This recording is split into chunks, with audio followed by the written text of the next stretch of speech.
Bismillahirrahmanirrahim. Assalamualaikum warahmatullahi wabarakatuh. Alhamdulillahirabbil alamin. Allahumma shalli wa sallim ala sayyidina Muhammadin miftahi babi rahmatillah adada ma fi ilmillah. Sholatan wa salaman daimaini bidawami mulkillah wa ala alihi wa sahbihi. Allahumma shalli wa sallim ala sayyidina Muhammadin sholatan taftahu biha lana futuhal arifin wa tufaqihuna biha fid din wa ala alihi wa sahbihi, amma ba'du. Hadirin jamaah malam minggu rahimakumullah. Syukur alhamdulillah, saya merasa bersyukur pada malam hari ini, sebagaimana biasanya kita masih diberi kesempatan, diberi izin untuk hadir dalam satu majelis yang di sini tentunya untuk sharing ya, menambah wawasan kita yang selama ini kita di elus-elus, kemudian kemarin kita di jenggung-jenggung, kemudian sekarang kita wis mulai tegak. Tetap tidak jauh-jauh dari kitabnya Imam Ghazali ya, karena saya sendiri merasa asyik dengan karya-karya beliau dan memang unik-unik gitu kan. Baik, kita mulai saja. Bismillahirrahmanirrahim. Bab iftitahis sholawat, bab pembukaan sholat. Sekarang sudah mulai dibuka bab sholat. Dimulai dari sholat kalau dalam Fathul Mu'in atau dalam kitab-kitab fikih yang lain biasanya itu muftatahatun bit takbir wa muhtatamatun bit taslim, dimulai dengan takbir dan diakhiri dengan salam. Dalam kajian fikih itu yang namanya takbir, takbiratul ihram itu adalah Allahu Akbarnya ya, itu takbiratul ihram. Takbir pertama itu loh, Allahu Akbar, itu takbiratul ihram. Sementara Allahu Akbar kabiro itu namanya doa iftitah dan itu hukumnya sunnah. Jadi bisa langsung nanti Al-Fatihah boleh, bisa juga nanti dibaca sunnahnya. Hanya saja ketika sunnah tidak dibaca, nanti pendengaran sholat, penciuman sholat yang kemarin diwujudkan itu nanti budeg. Tidak begitu sempurna. Ya memang ada ruhnya nanti sholatnya, hanya saja tidak, pendengarannya kurang, penciumannya kurang, cara pembicaraannya juga kurang. Bismillahirrahmanirrahim. Wa haqiqatut takbir hiya raf'ul hijab bainal abdi wa rabbih. Yang namanya takbir itu posisi lahir kan mengangkat tangan, Allahu Akbar ya kan. Terus Allahu Akbar, sedakapnya kan di tengah. Jenengan kalau takbir posisi tangannya di sebelah mana? Ning dada, apa ning pusar, apa ning iringan? Nyamannya sampean di sebelah mana? Watak pinggir. Watak. Anak sih mungkinan miring-miring. Ya. Ya mungkin mereka punya dalilnya sendiri ya. Baik, kita mulai dari takbir. Hakikat takbir hiya raf'ul hijab bainal abdi wa rabbih. Sebetulnya fungsi daripada kita mengangkat tangan itu adalah raf'ul hijab, menghilangkan hijab. Hijab itu penghalang atau dinding antara kita dengan Rabb, antara kita dengan Allah. Imam Ahmad bin Hambal mengatakan hijab bainal abdi wa rabbih itu adalah sab'ina hijaban, 70 hijab. Antara seorang hamba dengan Allah itu memiliki 70 hijab, 70 penghalang. Masing-masing hijab, satu hijab itu jaraknya antara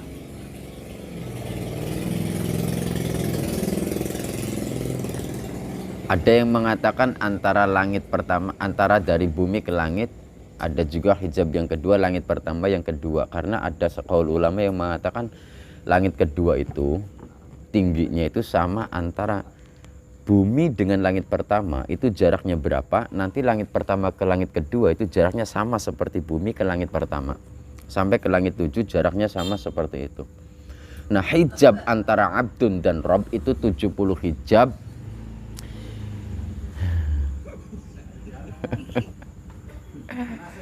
Alhamdulillah. Selamat datang. Aduh, ahlan wa sahlan Syekhuna. Nggih. Monggo. Kurang malah. Minggu gak kakanan nih. Kalau bisa terap. Nggih. Nggih, pangapunten. Mantu. Aduh, mantu. Aduh.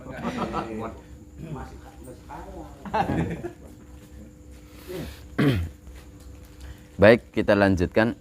Jadi hijab antara hamba dengan kemarin Maharaja ya. Jadi hijabnya itu 70. Ini 70 sudah posisi awal. Ketika ruh ditiupkan, semayunfahu ilaihi semayursalu ilaihi al-malak fayanfahu fi ar-ruh. Itu dalam hadis arba'in yang keempat itu loh.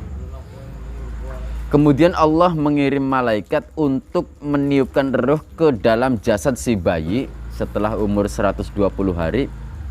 Begitu ruh masuk ke dalam jasad si bayi, langsung seketika itu antara bayi, ruh yang ada pada si bayi ini langsung tertutup, tidak bisa melihat Allah lagi karena sudah tertutup. Apalagi setelah kita lahir ke alam dunia, kita tentu semakin banyak hijab ya kan? Satu contoh ini pulpen, satu contoh ini rokok, ini kan merupakan satu hijab. Jangankan ini yang sifatnya duniawi, yang sifatnya ukhrawi saja itu terkadang masih membentuk hijab. Oh, Ustadz muda Im.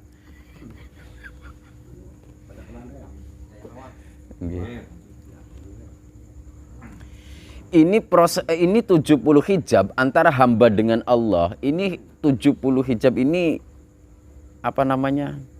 Asli hijab. Setelah ruh tadi masuk ke dalam jasad si bayi. Belum lagi kita menambah hijab diri kita dengan melakukan maksiat-maksiat yang kita jalankan. Itu akan semakin mempertebal hijab. Sehingga untuk menembus 70 hijab ini memang sangat sulit. Makanya setiap kali Anda itu takbir dalam sholat, mengangkat tangan dalam sholat, itu berapa kali sih memangnya? 4.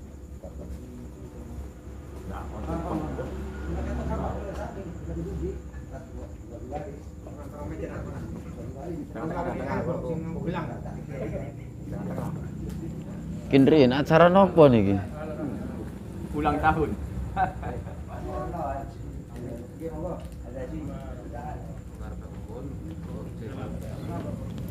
Sehat, Kiai. Alhamdulillah. Acara nopo, Kang? Biasa. Oh, ulang tahun jenengan. Oh, surprise.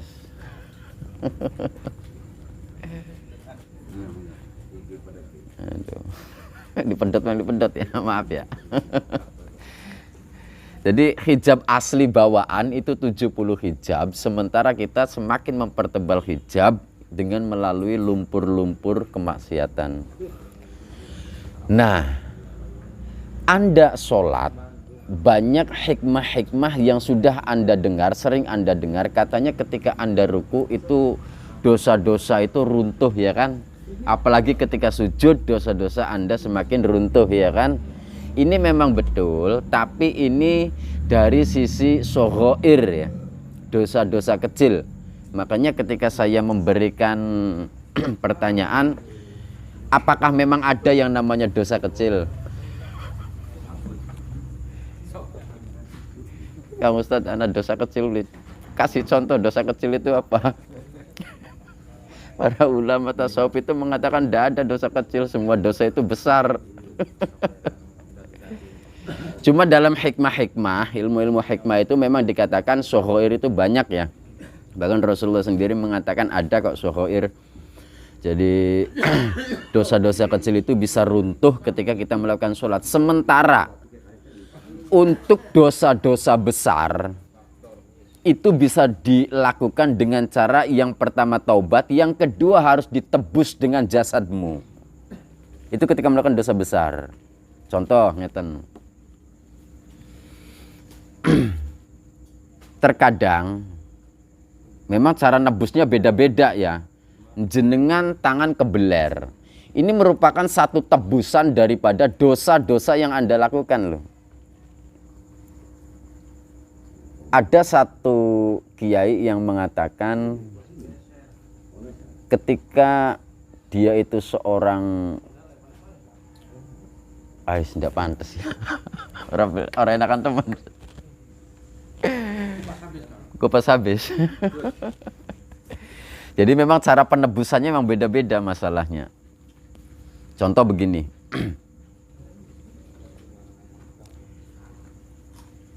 Ada satu kiai yang ketika masa mudanya itu mabuk-mabukan.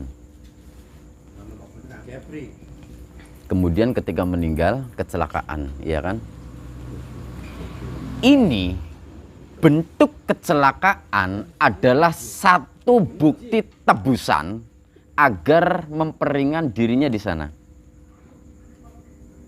Jenengan sering krungu bahwa sakitnya orang mukmin adalah panasnya penyesalan di hari akhir, ya kan?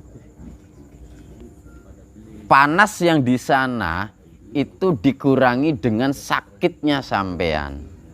Makanya orang setelah sakit, setelah orang itu sakit, dilihat kelakuannya apakah semakin membaik ataukah semakin memburuk, ataukah memang tetap seperti itu saja. Karena dalam sakit panas biasanya ini adalah penebusan dosa-dosa kecil. Jadi hikmah daripada kita terkena sesuatu yang kurang baik seperti sakit atau kebeler atau apa kan, ternyata itu adalah satu tebusan dosa-dosa kecil kita. Kembali lagi masalah hijab tadi, masalah takbir. Dalam sholat 1 rakaat panjenengan niku 4 kali takbir nggih. Berarti kalau 17 rakaat berarti pinten? 17 dikali 4. Pinten Kang? 68. 68. Bener, 68. 68. Berarti 1 hari 1 malam kita melakukan raf'ul yaden, mengangkat tangan itu selama 68 kali. Ini fungsinya diantaranya adalah menghilangkan hijab, nguyak hijab.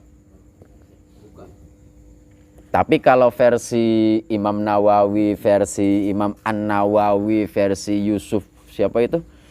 Beda-beda lagi ya. Cuma saya condong yang seperti ini, menerapkan dengan satu hadis yang mengatakan as-sholatu mi'rajul mukminin. Sholat itu adalah mi'rajnya orang-orang mukmin. Perlu diketahui bahwa orang mukmin sehari semalam itu melakukan mi'raj 5 kali. Melakukan mi'raj itu 5 kali. Subhanallazi asra bi'abdihi lailan minal masjidil haram, dari tempat sujud yang mulia, ilal masjidil aqsa, sampai tempat sujud mentong.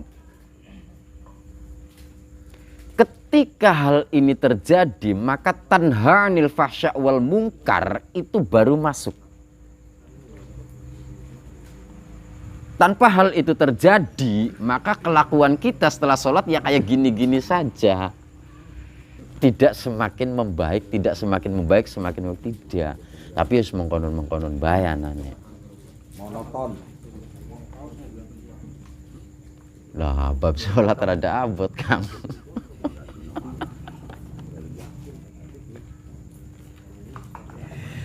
Raf'ul hijab, 70 hijab yang asli, sementara hijab lain yang kita ciptakan melalui maksiat-maksiat itu memang tipis-tipis, hanya saja seperti lumpur hitam-hitam seperti itu, dan itu perlu kita wiyak-wiyak, dan paling ya kita bisa ngewiyak lewat tangan. Dan ketika hijab itu semua selalu tersingkap, maka kita dengan mudahnya menembus satu hadis, as-sholatu mi'rajul mu'minin.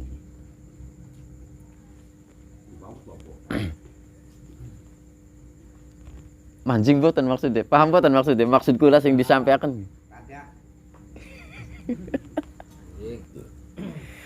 Jadi fungsi mengangkat tangan itu saya ambil satu versi. Kalau saya sampaikan beberapa versi jenengan malah ribet kok keder milih sing ngendi. Satu versi yang sesuai dengan hadis itu adalah raf'ul hijab. Mulane jenengan fasiru fil ardi. Wis mana merantauan ning muka bumi. Ning kono jenengan kongkon gulati maning. Begitu maune kan jenengan kan asyik sih karo sing gawe urip ki ning kana ruh ki. Begitu masuk ke dalam jasad, akhirnya kita kelangan pangeran. Menungsake asline selalu kangen karo pangeran.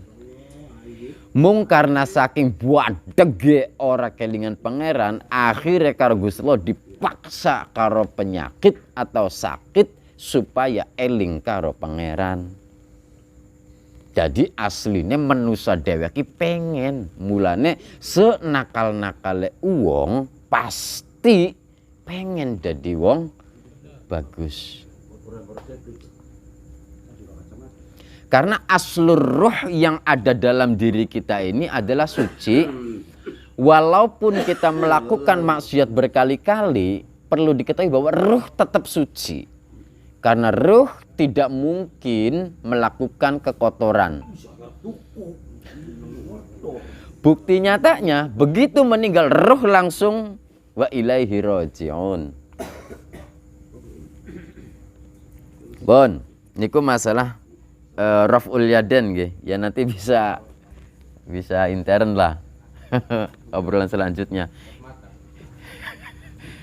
Ya masalah raf'ul yaden itu intinya adalah raf'ul hijab ya. Hijab yang memang sudah ditetapkan 70 hijab itu, kemudian kita disuruh untuk untuk menyingkap hijab tadi. Makanya Rasulullah itu hadisnya itu apa?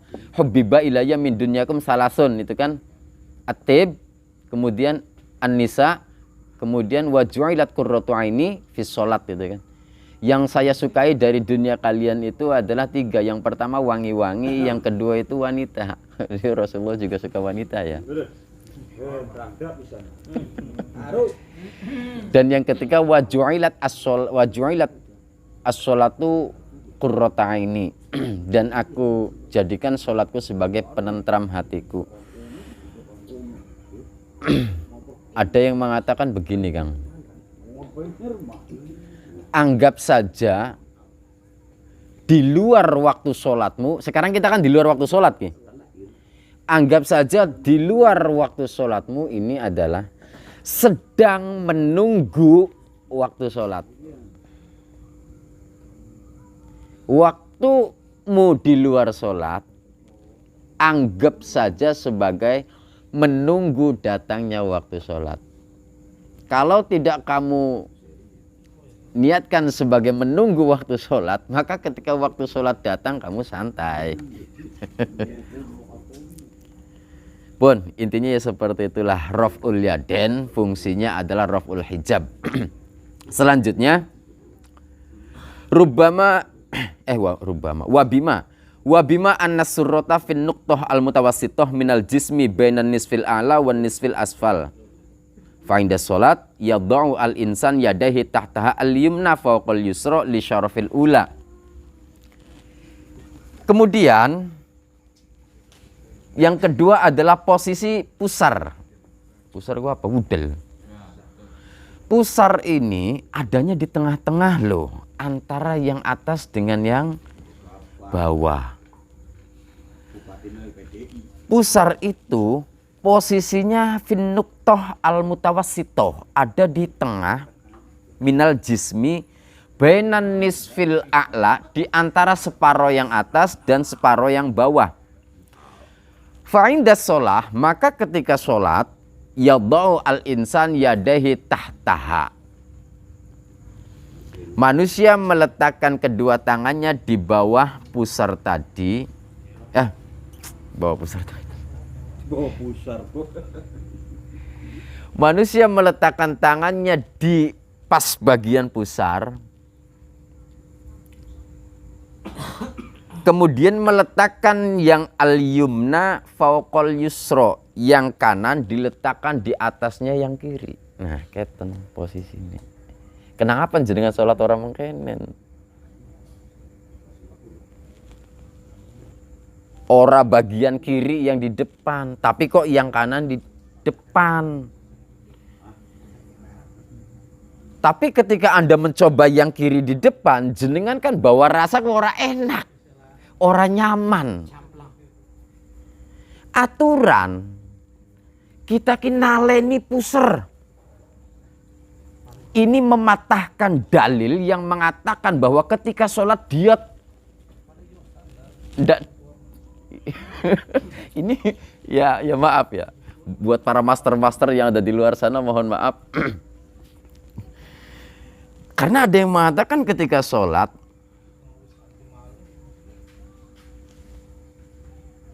beri bahasan lagi. Intinya begini, ketika Anda sholat, maka semua yang ada dalam diri Anda itu harus melakukan sholat. Karena ada kalimat wasjudu warka'u. Anda, raga Anda ini harus ikut sholat. Kalau posisi raga sholat, sementara batin Anda tidak sholat, tapi menikmati yang ada di sana. Lalu bagaimana? Di sini sholat, di sananya tidak sholat. Ini satu kejanggalan bagi ya yang saya baca ya dalam keterangan ini. Satu kejanggalan karena dalam pusar ini adalah inti utama untuk naleni. Wal hikmah fi zalika kaitam tani'u minal ijtizab ilal alamil ulwi wa huwa mustaudi'u asroris samawat. Tujuan iki naleni supaya bagian atas aja mabur mana. Karena selain kita ini banyak loh yang seperti ini. Banyak. Begitupun jangan sampai dia terseret ke arus yang bawah atau kehinaan. Posisi pusar, jenengan pernah ndeleng wong lakawu delek. Karena wong bakal lakawu delek mati kan. Jare napas ning sungur. Iya kan? Ora kang dimudel. Yaitu dalam ilmu ya. Titene wong Jawa. Hikmah daripada kita nyedak kepaken tangan ning puser, ini tujuannya untuk supaya kita tidak ketarik ke alam ulwi dan tidak juga bagian bawah ini kita ketarik ke dalam kehinaan, karena biasanya yang ada di bawah ini posisinya hina. Oleh karenanya dilambangkan dengan tangan, posisi tangan kanan itu ada di depan. Li syarafil ula, li syarafil yumna, karena mulianya tangan kanan. Narik gampangnya manaleni kan. Sekali lagi mohon maaf buat para master, banyak di kalangan beliau ini ketika sholat di luar sana. Dan semestinya semua raga batin yang membentuk dalam kata jiwa itu semuanya sholat. Atau beginilah, boleh dibilang ruh atau sedulur papat kali mau pancer atau sukma yang dipecah bisa menjadi sekian, semuanya itu harus ikut sholat di situ. Semuanya harus ikut sholat. Bisa dipecah biro aja 10 tapi biro. Ya semuanya harus sholat. Tidak boleh terlepas dari kita. Tapi mereka juga punya dalil. Dalilnya apa? Fazkuruni azkurkum washkuruli wala takfurun. Mereka sering mengatakan sebelum sholat kita mah wis sholat. Kenapa? Dia menggunakan teori niat. Niatnya bukan seperti niat kita yang asal niat apalagi lewat lisan. Tapi niat mereka benar-benar madep, mantep. Jauh ya. Mereka sudah tidak mengenali diri kita. Di situ mereka sudah niat mantep. Akhirnya ada kalimat isun mawis sholat sedurunge sholat. Ya aku mau dalilnya fazkuruni azkurkum. Padahal saya lebih condongnya fazkuruni azkurkum itu lebih condongnya elingan ning ingsun. Mengko ingsun bakal eling ning kebutuhan sira kebutuhan. Mengko ingsun bakal eling ning sira. Sirane be ora eling, maksa-maksa ingsun kongkon eling ning sira.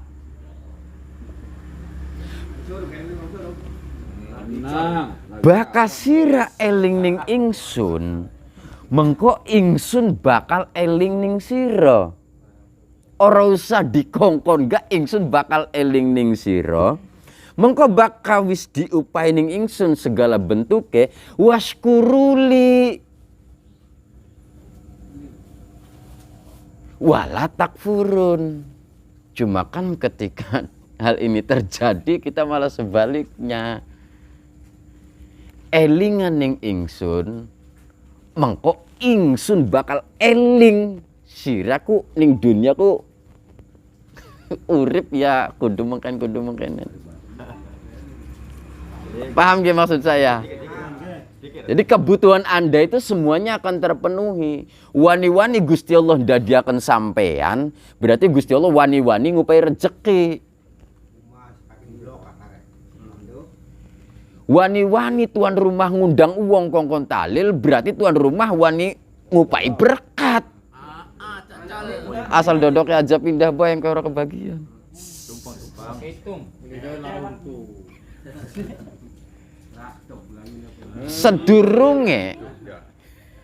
Sedurunge manusia diciptakan enggak? Gusti Allah kok wis gelar sedurunge kita anak rezeki kok wis ana dingin. Ya wau kembali masalah fazkuruni azkurkum elingan ning ingsun mengko ingsun bakal eling ning sira. Cuma kita mengingat Allah itu dibutuhkan beberapa macam. Memang tidak cukup dengan adanya fikih, tidak cukup dengan adanya tasawuf, tidak cukup dengan adanya nahwu sorof ya. Tapi itu harus dibentuk, karakter semacam itu harus dibentuk melalui riyadhah. Riyadhahnya ya sudah dari uswatun hasanah sendiri memang sudah ada kan diantaranya.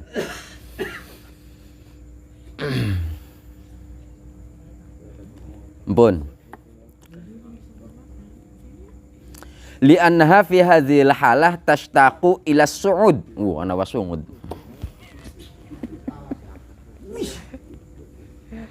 Karena posisi tangan ada di bagian pusar, sebetulnya jiwa manusia itu rindu, bronto, kangen untuk naik ila tilkal anwari rabbaniyah. Sebetulnya ketika sholat itu kita sebetulnya kangen ke sana. Jenengan pernah krungu bahwa Al-Quran itu fungsinya bisa berfungsi dimulai dari turunnya ayat dan bisa berfungsi ila yaumil qiyamah. Masing-masing huruf dari Al-Quran itu ada yang menjaga ya kan.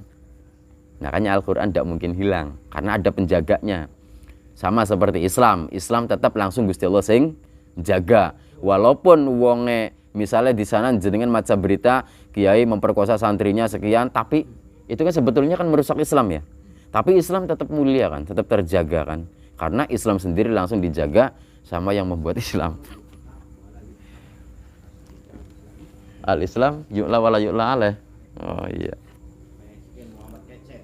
Muhammad Kacek. Iya buat mah. Lianna fi hadhil halah tashtaqu ila su'ud ila tilkal anwari rabbaniyah. Karena sejatinya jiwa manusia itu ketika sedang melakukan sholat, dia itu sebenarnya kangen loh. Kangen untuk menuju ke sana. Satu contoh bukti nyata seperti inilah. Jenengan satu ketika tidur kemudian jenengan ngimpi pun ananing alam peteng apa alam padang, Kang? Remang-remang.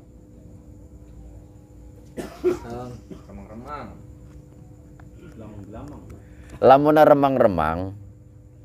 Iku contoh jenengan ning alam mimpi jenengan ketemu karo wong sejen ya. Wong sejen mau ketenger beli arane sapa? Kula ketemu karo Kang Ahmad jeneng ngimpi. Padahal ngimpi kan alamnya mengkanan, tapi bisa ketemu aja karo wong kuwi. Bisa nengeri bahwa kuni ku Kang Ahmad. Artinya alam di sana memang tidak gelap, tidak terang, tapi bisa tampak seperti. Dan di sana luas kan, jenengan sendirian kan di alam sana kan. Di alam mimpi jenengan sendirian apa ada banyak orang? Dewe kan berarti betapa luasnya di alam sana.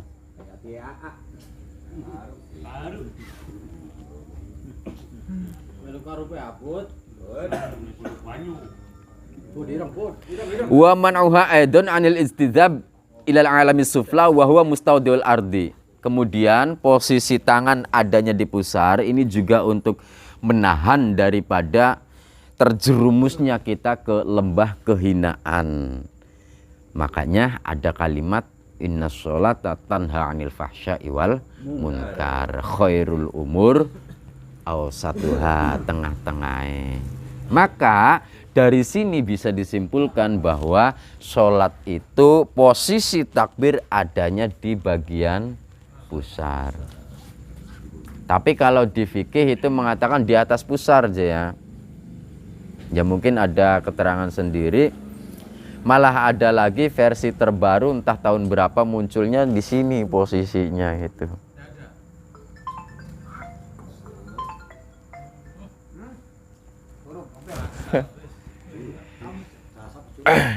Kita buktikanlah. Jenengan coba sekali-kali praktek sholat tangannya ning kene. Kemudian sikilnya mendangkak seamba-ambane, Kang. Praktek sholat seperti itu, saya yakin orang yang memiliki hati baik pasti akan merasakan dia, kita sombong teman. Dia akan merasakan bahwa dirinya itu sombong, sadar sesadar-sadarnya. Karena ketika orang itu posisi di sini dengan kaki mendangkak, dia merasa dirinya itu sudah tepat dan sudah gagah kan loh. Sholat kok gagah-gagahan. Sholat itu kan wujud pengakuanmu, wujud pengakuan kelemahanmu itu kan, sama seperti doa. Makanya sholat lughatan ad-doa itu kan. Sama seperti doa, perwujudan kelemahanmu. Di situ ketika Anda berdoa, Anda meletakkan semua kekuatan, semua keegoisan, semua kehebatan Anda ya kan. Di situ Anda mengaku lemah. Nah, sholat juga sama. Sebetulnya dalam sholat itu adalah pengakuan kelemahanmu sehingga di sana kamu benar-benar merasa tazlil, hina di hadapan Sang Maharaja. Ya seperti kemarin, ketika kita tidak menerapkan niat ikhlas dan hudurul qalbi dalam sholat, sama seperti Anda menyuguhkan bangkai terhadap Maharaja. Tapi sedikit demi sedikit lah, setidaknya walaupun kita tidak bisa mempraktekannya, ya asal kita bisa mendengar saja, karena harus berulang kali. Begitu sudah berulang kali sering kita dengar, nanti semuanya otomatis bisa karena biasa kan seperti itu.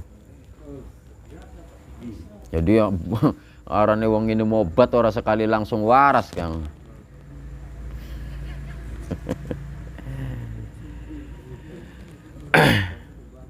Pun nggih.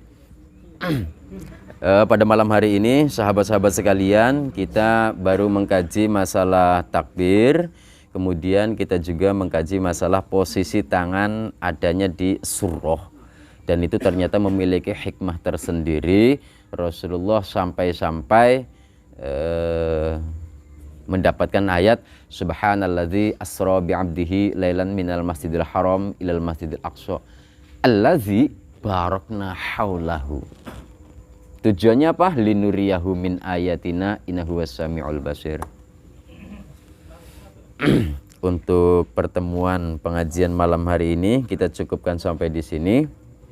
Selebihnya barangkali di antara sahabat-sahabat ada yang mau bertanya, nanti kita adakan sesi tanya jawab.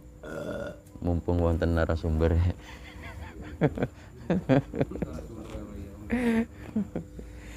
Pengajian malam ini saya tutup, saya akhiri.